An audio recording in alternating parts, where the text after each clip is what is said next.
Je suis rentré chez moi après mes études, mais ma chambre était déjà occupée. Oh, ma chérie, nous avons donné ta chambre à ton cousin, tu peux dormir sur le canapé, m'a dit ma mère d'un ton détaché. J'ai ramassé mes affaires et répondu, en fait, je vais dormir ailleurs. Elle a pensé que je blaguais, jusqu'à ce que je parte sans qu'il ne sache où j'allais. Salut, Reddit. Je suis Sofia, j'ai 22 ans et je viens de revenir à Alicante après 4 ans à l'université de Barcelone, 4 ans à jongler entre les cours et un job de serveuse pour payer mon loyer, à survivre grâce à des pâtes bon marché et à du café. 4 ans à espérer qu'à mon retour, on m'accueillerait avec fierté.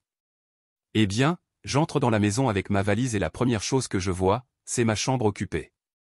Des vêtements d'homme sur le lit, un sac à dos traînant par terre et une paire de baskets qui sentent la vie en désordre. Oh Sofia, ne fais pas cette tête, a lâché ma mère avec cette voix de « on va faire comme si ce n'était rien de grave ». Mais qu'est-ce que c'est que ça? On a donné ta chambre à Mario. Mario, mon cousin, l'incompétent qui n'a jamais su garder un job plus de 2 mois, celui qui vit toujours de l'argent des autres sans rien rendre, et maintenant il a plus de droit sur ma chambre que moi. Pourquoi?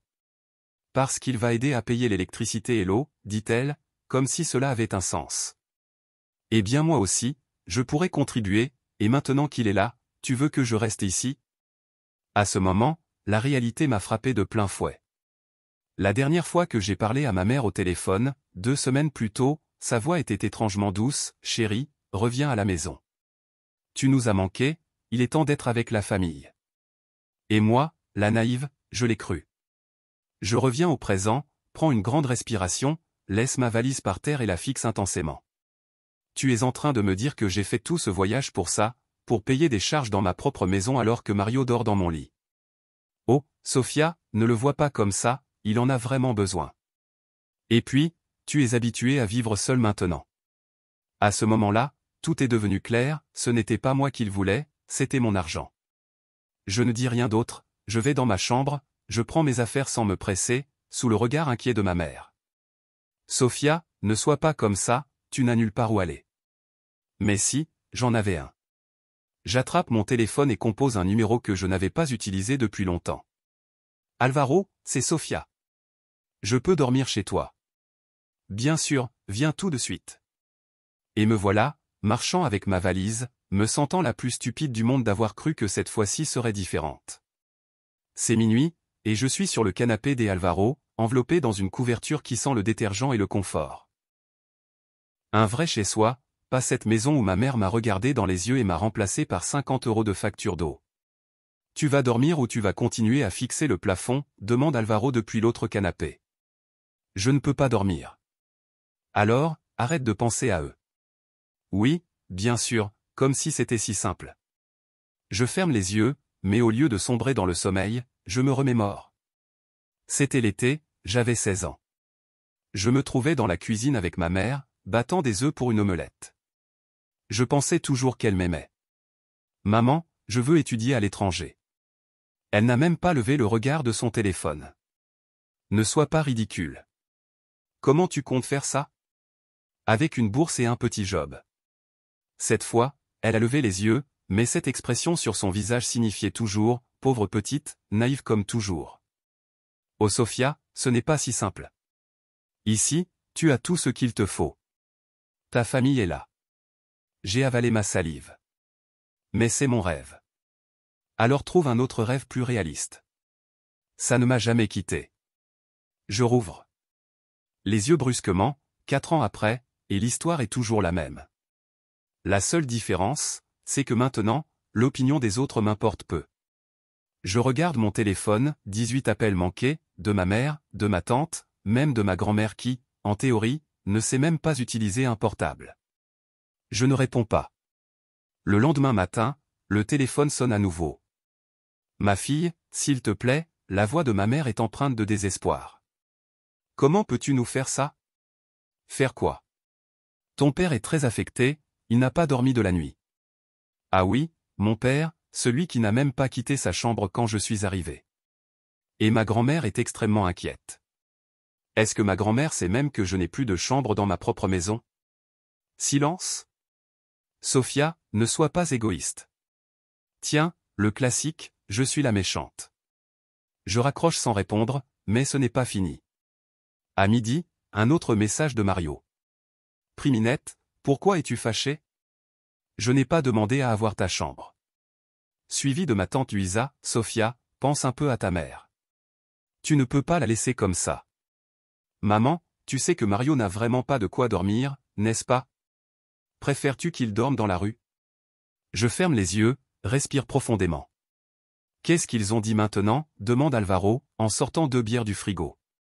Que je suis une horrible personne pour ne pas vouloir payer l'électricité pour Mario. Alvaro rit. Et quand eux ont payé la tienne? Je ne réponds pas, car la réponse est « jamais ».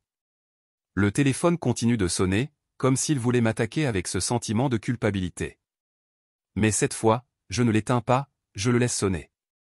Cette fois, je ne vais pas me laisser faire. Il continua de vibrer, je ne regarde même pas, je sais parfaitement qui c'est. Quand ils ne peuvent pas manipuler via la culpabilité, ils attaquent. Alvaro me fixe depuis la table, une tartine à moitié mangée. Ils vont exploser ton téléphone, tu sais. Qu'ils explosent, tant mieux.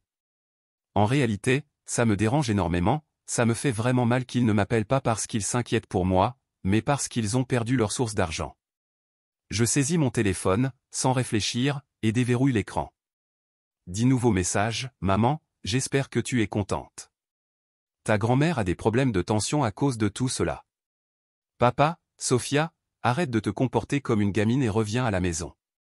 Tati Luisa, ma chérie, je ne sais pas quel problème tu as avec ta mère, mais dans une famille, on ne fait pas ça. Maman, ça suffit. Soit tu reviens, soit nous allons voir ce que nous faisons avec tes affaires. Je lève la tête et fixe Alvaro, l'angoisse qui me serre la poitrine. Ils vont jeter mes affaires? C'est ce qu'ils ont dit? C'est comme une punition pour ne pas revenir. Je ferme les yeux un instant, je sais qu'ils vont le faire, je le sais déjà, ils l'ont déjà fait avant.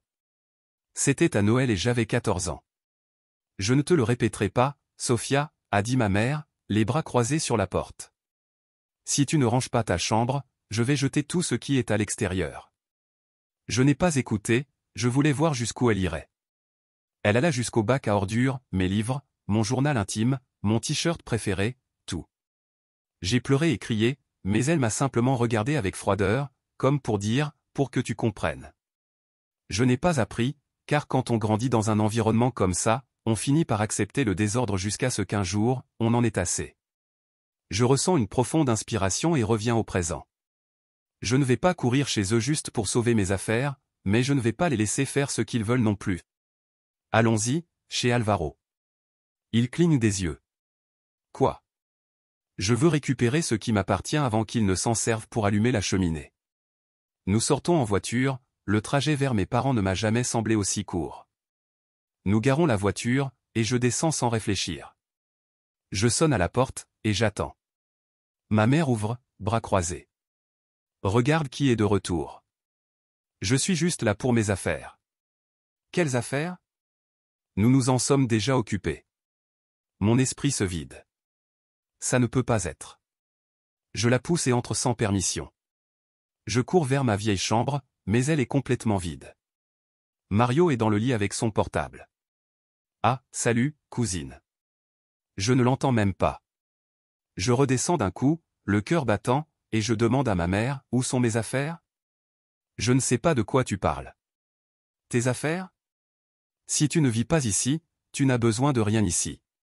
Je sens une pression écrasante dans ma poitrine. Ils l'ont fait. Je fais volte-face et sors sans me retourner. Alvaro me suit en silence. Ce n'est que lorsque nous sommes dans la voiture qu'il parle. Désolé, Tia. J'avale ma salive. Ça ne fait rien. Il pense avoir gagné. Et là, je prends ma décision, je ne vais plus me taire. Maintenant, je vais me faire entendre. Je ne pleurais pas quand j'ai vu ma chambre vide, pas quand ma mère m'a dit d'un ton glacé qu'ils avaient déjà réglé mes affaires. Pas quand je suis monté dans la voiture des Alvaro, me sentant stupide d'avoir pensé qu'il restait encore un peu d'amour dans cette maison. Mais maintenant, dans son salon, avec une tasse de thé qui est déjà froide entre mes mains, la colère commence à bouillir. Et maintenant, demande Alvaro. Maintenant, il est temps pour moi de frapper fort. Je saisis mon téléphone et m'ouvre Facebook.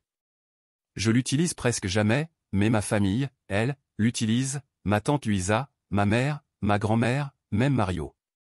Tout le monde est accroché à son téléphone, adorant que tout le monde pense qu'ils sont parfaits en famille. Mais pas pour longtemps.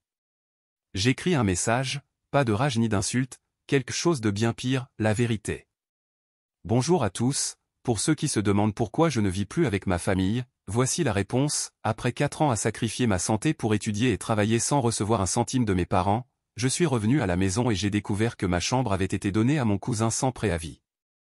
La raison ? Il allait payer la moitié de l'électricité. Mais pas seulement ça, ils ont aussi exigé que je paie, comme si j'étais une locataire dans ma propre maison. Quand j'ai dit non, ils m'ont mise à la porte et pour s'assurer que je ne revienne pas, ils ont jeté mes affaires. Alors oui, maintenant, je vis chez un ami, reconstruisant ma vie sans ceux qui auraient dû me soutenir. Merci à ceux qui se préoccupent vraiment. Je publie et pose le téléphone à côté. Alvaro, ça va faire mal, bien plus que si tu avais mis le feu à la maison, je le sais.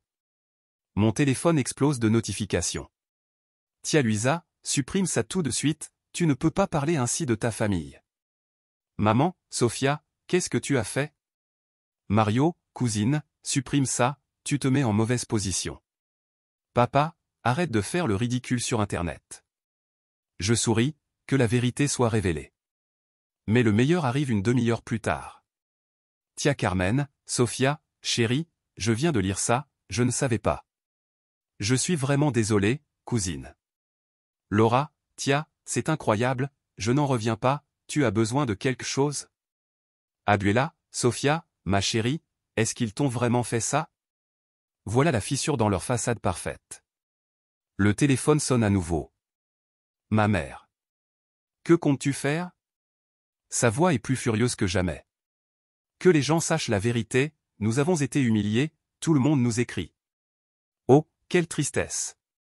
C'est presque comme si tu avais fait quelque chose de mal et qu'on t'ait démasqué. Sofia, supprime ça tout de suite.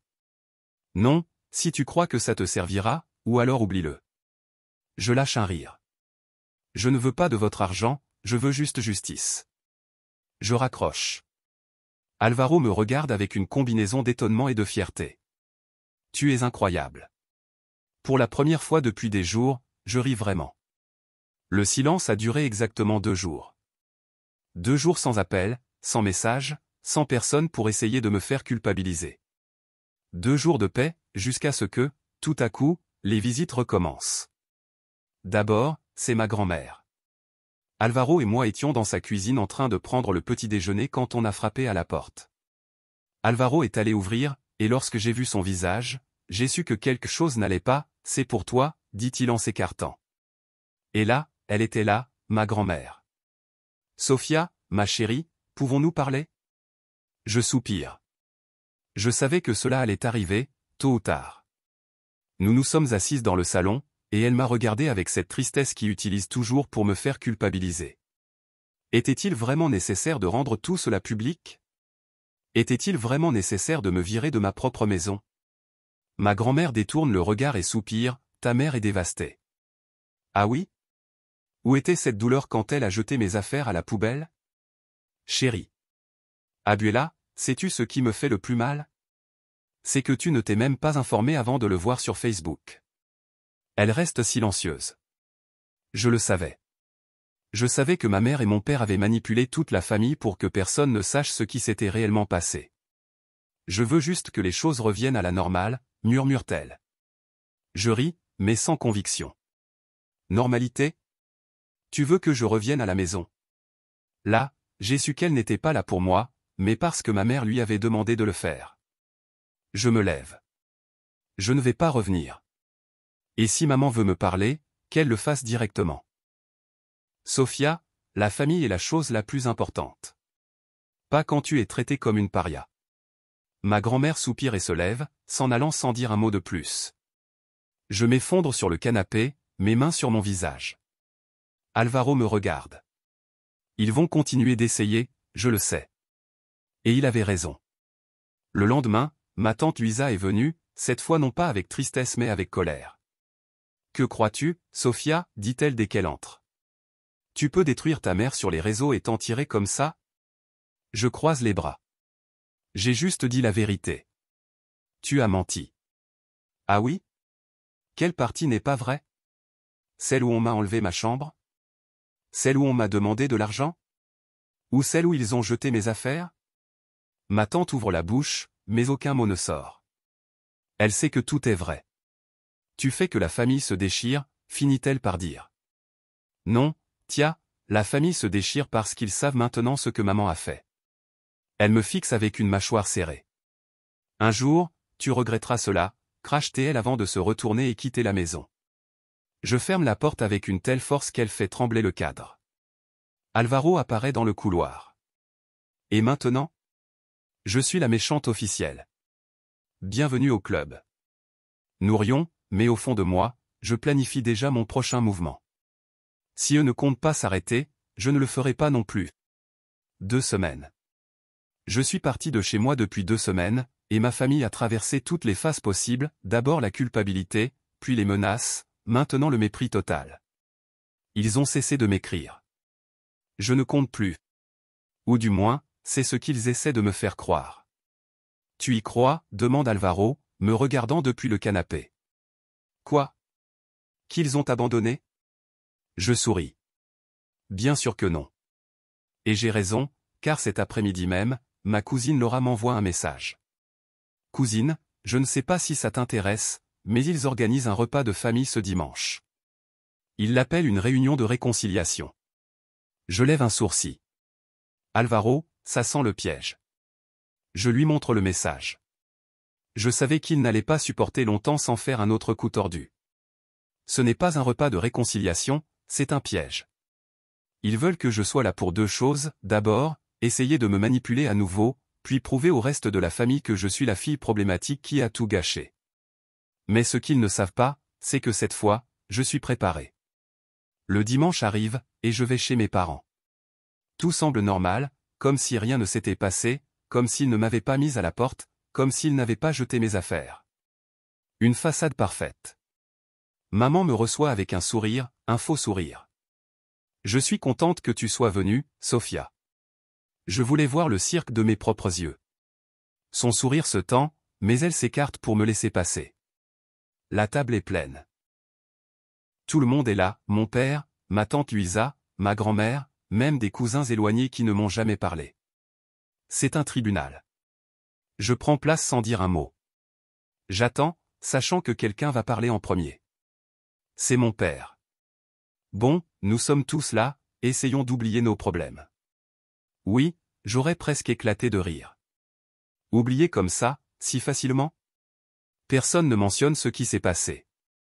Personne ne dit un mot sur l'injustice qu'ils m'ont faite. Ils veulent juste que tout revienne comme avant sans assumer la moindre responsabilité. Et là, je prends la parole. J'ai une question. Je les fixe. Qui a décidé de jeter mes affaires? Silence. Sofia, commence ma mère, mais je l'interromps. Non, dis-moi la vérité. C'était toi, papa? Tous les deux. Elle fronce les sourcils. Ça n'a plus d'importance maintenant. Ça m'importe, dis-je, et tout à coup, c'est l'explosion. Mon Dieu, Sofia, toujours avec la même chose. Ce n'était pas si important, ce n'était que des affaires sans valeur. Je l'ai.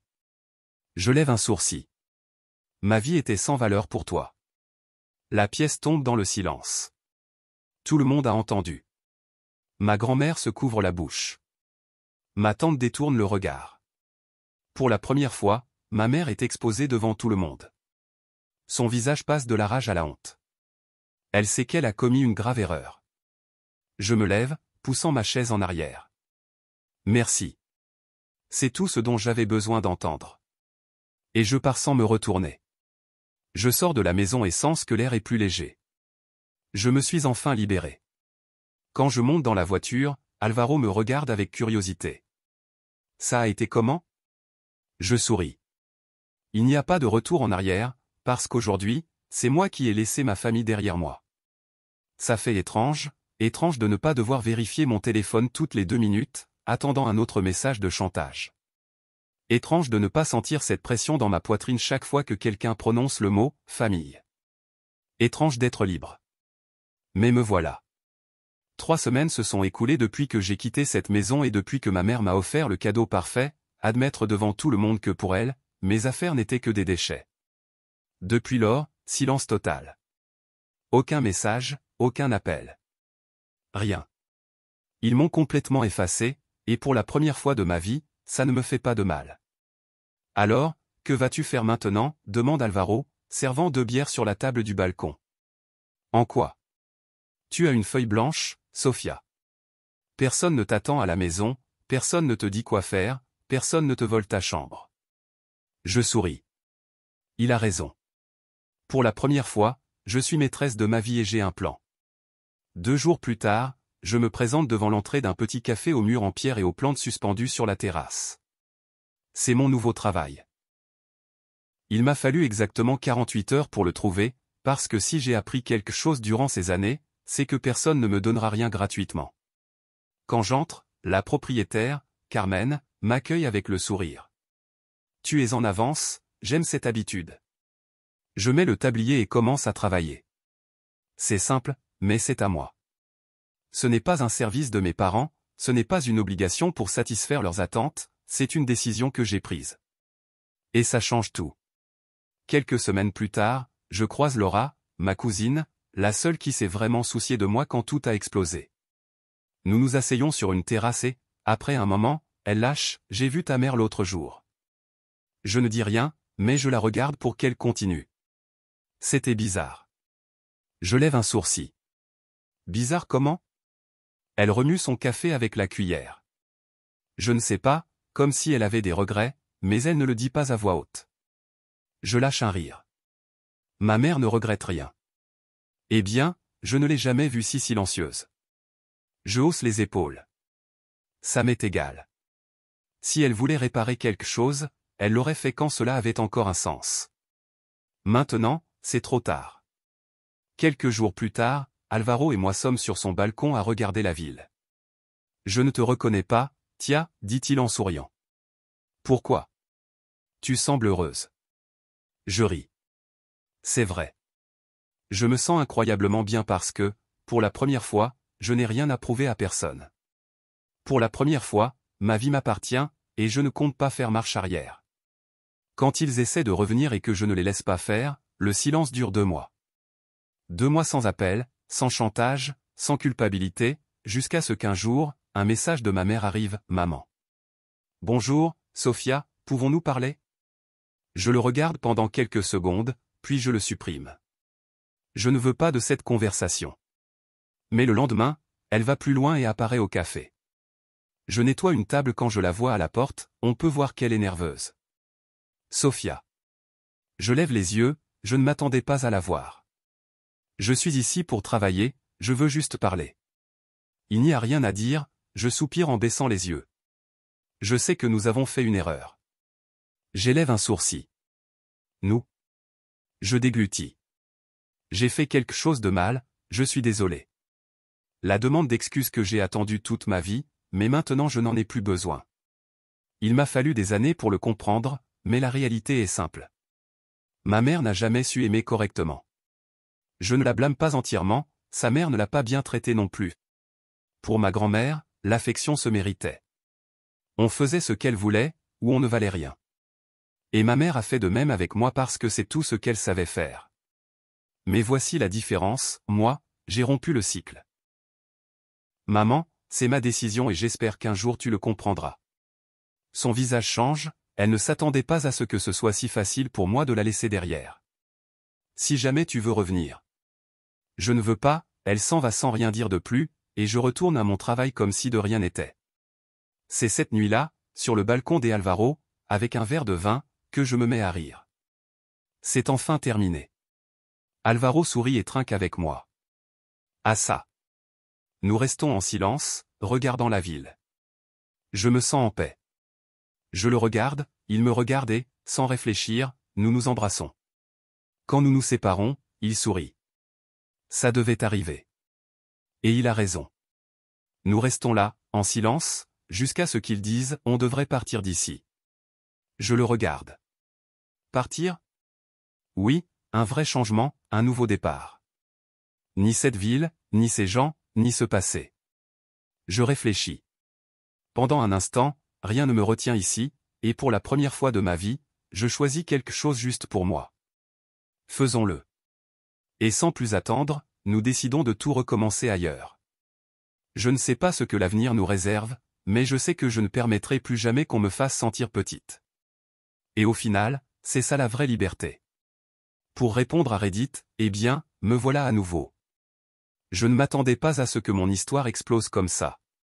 J'ai lu tous vos commentaires, bons et mauvais. Alors parlons-en. D'abord, à ceux qui m'ont soutenu, merci vraiment.